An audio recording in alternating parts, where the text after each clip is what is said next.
I had a week to decide whether I wanted to keep this or not, and incidentally, I had a week away from home scheduled here on the beautiful island of Malta in the Mediterranean Sea. Mostly work and a bit of pleasure, so I thought, why not bring it along and see what it is really like to live with it. No desk, no benchmark, just me, the MSI Claw 8AI Plus, and a week in the real world to find out if this is a keeper or not. In my last video I said I wasn't sure if I'd keep the Claw or not.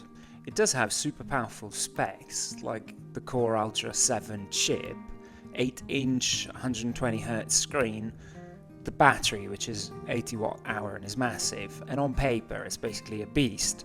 But handhelds don't really live on paper, they live in bags, in rooms, in the car, in airports, and that is really what I tested. So I guess this isn't your typical review. I've only had the Claw for a few days and I'm coming from the Steam Deck like you very well know.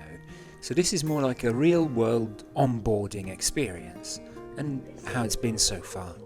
When I saw the first pictures of the Claw 8 and I heard that they called the colour of the sides here sandstorm, I thought it actually looked quite sandy.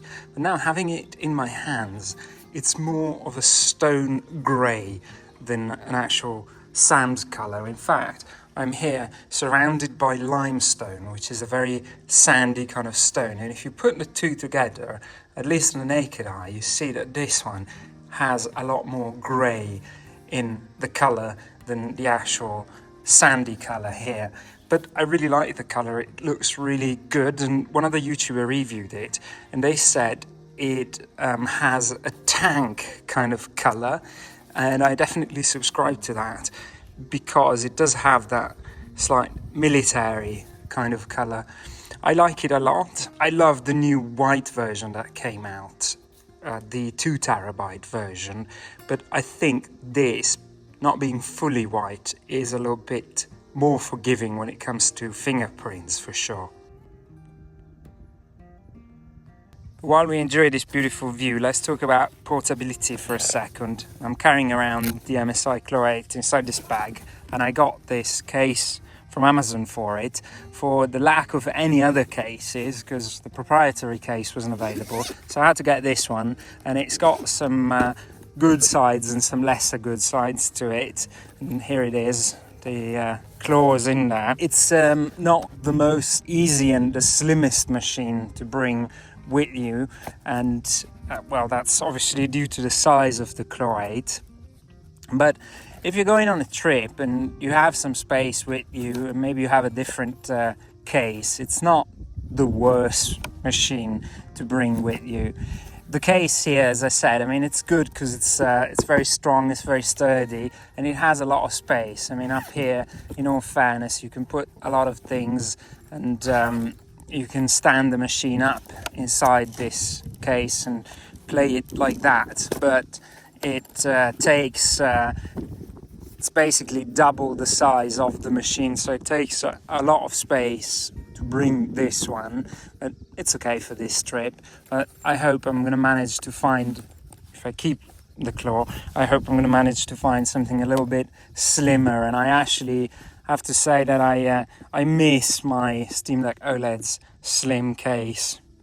Whether it's on the plane or in the airport or just whizzing around on the island, it's actually not too bad. Yeah, I mean, it's a big handheld. Maybe I wouldn't take it on a backpacking trip to Vietnam, but aside of that, it's actually not bad to bring around. And I guess if somebody comes up with a slim case at one point or another, that would be a great addition. So let's have a chat about the ergonomics for a bit. Let's see, for example, how this compares to the Steam Deck, as I'm somebody who used the Steam Deck intensively. And I have to say that I really enjoy the grip and the feel of this. So first of all, the weight. This is 795 grams, correct me please in the comments if I'm wrong, but it's quite a chunky device. You definitely feel like you're holding something in your hand, but it does have a super sturdy feel. This is what I really like compared to the Steam Deck, which sometimes feels a little plasticky. This feels really solid, and even if you wiggle it, it's nice and compact. So it feels very premium, it feels very well built. When it comes to holding it, I like the position that your hands have. I mean, I have hands which are, as you can see, on the larger side, but for me, the positioning of the hands is excellent. And I can really play even for longer times with no problem at all. I mean, I can just hold it perfectly and reach both the controllers excellently as well as the buttons. I like the layout of the back buttons here, and that's great. I have to say, in that sense, it actually feels better, just for my specific type of hands, it feels better than the Steam Deck.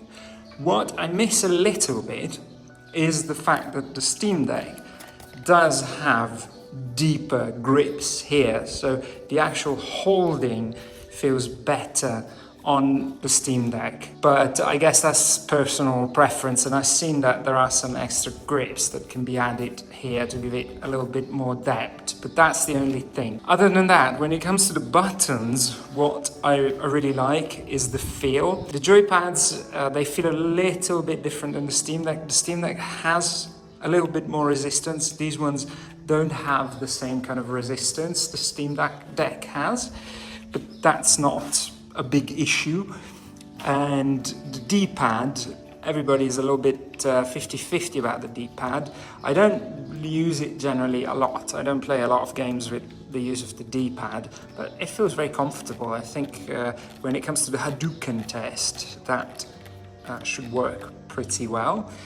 And the buttons are excellent, really nicely positioned. They've got a good click to it. They feel solid. They sound quite nice as well, if you're somebody who's really into your sound, click sound. What I super like are the back buttons. These are great, absolutely. I mean, both of them, especially the front one, has the perfect resistance, perfect size. It does have a tiny bit of a relief here, so you feel it with your fingers when your fingers are on it. And the back button here, the trigger button as well, so that's really good. Volume buttons too, on and off button as well. And there is small but quite significant details, like here for example, you've got next to the charger, you've got this little plastic dent, and here next to the memory card. So basically you could at night, if you're feeling this, just find the right spot to stick your memory card and to stick your charger in. That's a small detail, but it's very nice. Other than that, the materials are good. I will put a cover on it at some point just to give it a little bit of a better kind of grip, and probably to make it, to just preserve it a bit if I decide to keep it. In the previous video, one of the things that I mentioned was that I got super excited about the RGB lights, but in fact now the RGB lights, I actually hardly ever use them, because while they look cool and they look nice, they actually take away from the game a little bit. And while you can set different RGB light profiles here in the center M, you can't actually set them so that they follow the game. At least I haven't found any option like that, and there doesn't seem to be any third-party options. So I feel that even though it's cool, it kind of takes away from the game a little bit. The screen is absolutely brilliant on this, except when you're out somewhere like right now here in nature, because well, the glossy screen doesn't perform very well in these conditions. But aside from that, the screen is, as I said, absolutely brilliant. It's an 8-inch VRR screen, and the VRR makes such a huge difference compared to, for example, the screen of the Steam Deck, which is an OLED screen. But with the VRR, you can play it even at lower frame rates and still get a smooth feel. I mean, that's amazing. And it's got 120 hertz refresh rate as well. I really like it. As I said, I mean, if you're in the open like here, you can see it right now. I mean, it's the glossy doesn't really work. I think, and I ordered one, I think I might put on a matte cover just to protect the screen and to see how that works. And I have to say that I don't miss the OLED screen that much because the colors here are super good. And I like the little bit bigger screen, that tiny bit more screen real estate really does make a difference, and it's rather pleasant. And especially the higher resolution. Some people say, oh, on a handheld it's wasted, but I don't think so, because for example playing GTA 5 on full HD on this, it looks absolutely phenomenal and it's super immersive. So I really don't miss the OLED screen, I have to say, not at all. The only thing that I miss, and well, this is given to the current conditions, it's owed to the current conditions, is the anti-glare of the OLED screen, which this one doesn't have. And even the viewing angles here are super good. One of the things that really make the MSI Claw 8 stand out is the two 2-watt speakers. They sound great and they're absolutely highly immersive at all volumes.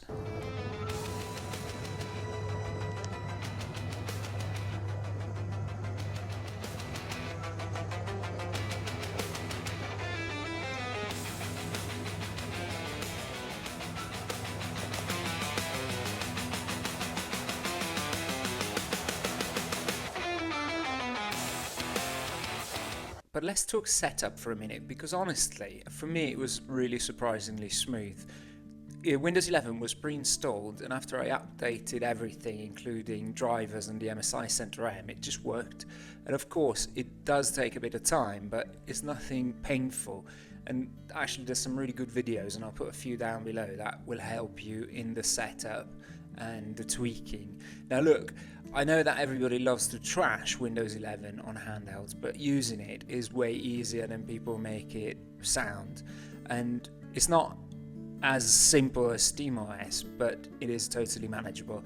And even though there's a few quirks, like sometimes when you press the button the Center M app doesn't launch, or the RGB lights randomly decide not to show up until you reboot everything, Center M itself is not a masterpiece. It feels a bit clunky, but it gets the job done.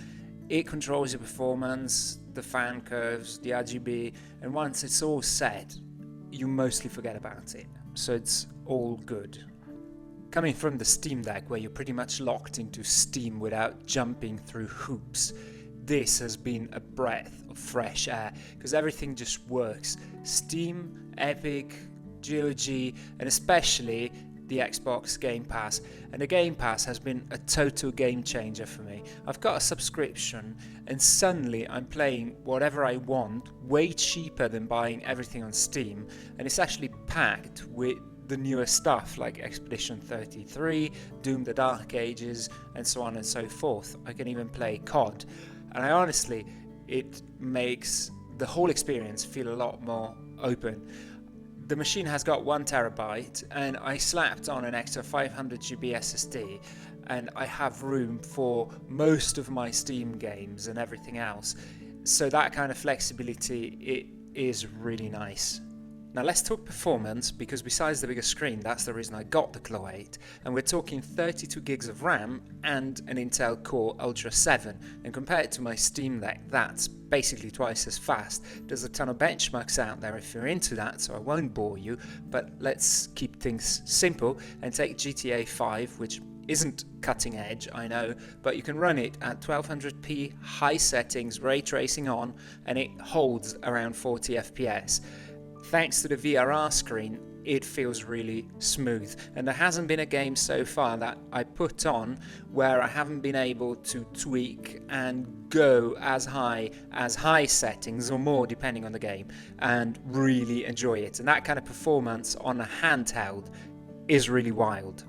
Two things that surprised me is, one, the machine does never get particularly hot even after long use, and the fans have a really pleasant sound. They don't scream, they don't whine. Even when they're pushing full performance, they kind of have this kind of soft hum, which is really pleasant. Now, I was a bit skeptical at first about the TDP settings because you can only get 3 out of the box, which is 8, 17 and 30 watts. But that actually works fine. And if you use the AI mode, it dynamically adjusts the power for whatever game you're running. And it's smarter than I expected. In most cases, it just works fine. And one more thing that deserves a shout out is Intel's drivers, because they've been pushing updates frequently, and it's made a noticeable difference. Knowing that they're committed to improving this platform over time, that is quite a big deal. So who's the Claw 8 AI really for? If you're a casual gamer who just wants to pick up and play without fiddling around, this might not be the smoothest ride, because Windows still has its quirks, still is bloated, and you need a little bit of tinkering on this machine. But if you're a bit more hands-on, someone who loves flexibility, wants to access all launchers, and values raw power in a very portable form, then this thing is right up your alley, especially if you're coming from the Steam Deck like me and you want more freedom and more performance, without giving up too much comfort. So my final verdict: while the Claw 8 isn't perfect, it actually is a bold, capable and very exciting machine. It delivers a really great performance. It has a beautiful screen, quite cooling, and real versatility, whether you're gaming on the go or docked at home. And I love this thing on the sofa. So after a few days with it, I'm not just testing it anymore. I'm seriously thinking it's a keeper. Now I just need to explain to my wife I'm not going to give it back.